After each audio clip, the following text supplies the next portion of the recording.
رونگٹے کھڑے کر دینے والی حدیث حضرت سبحان رضی اللہ عنہ سے روایت ہے، رسول اللہ صلی اللہ علیہ وسلم نے فرمایا، میں اپنی امت کے ان افراد کو ضرور پہچان لوں گا جو قیامت کے دن تہامہ کے پہاڑوں جیسی سفید روشن نیکیاں لے کر حاضر ہوں گے، تو اللہ ان نیکیوں کو بکھرے ہوئے غبارے میں تبدیل کر دے گا۔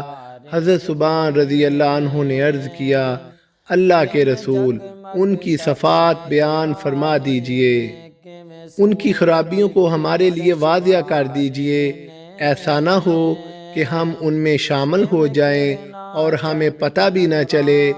آپ نے فرمایا، وہ تمہارے بھائی ہیں اور تمہاری جنس سے ہیں اور رات کی عبادت کا حصہ حاصل کرتے ہیں جس طرح تم کرتے ہو، لیکن وہ ایسے لوگ ہیں کہ انہیں جب تنہائی میں اللہ کے حرام کردہ گناہوں کا موقع ملتا ہے تو ان کا ارتکاب کر لیتے ہیں۔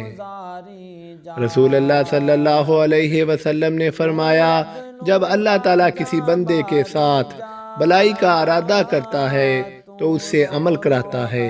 عرض کیا گیا، اللہ کے رسول کیسے عمل کراتا ہے؟ آپ نے فرمایا، موت سے پہلے اسے نیک اعمال کی توفیق دیتا ہے۔ بیٹھ پکاری جا نہیں لوڑا کدھر جان دیا، واشانہ رب رحمان دیا۔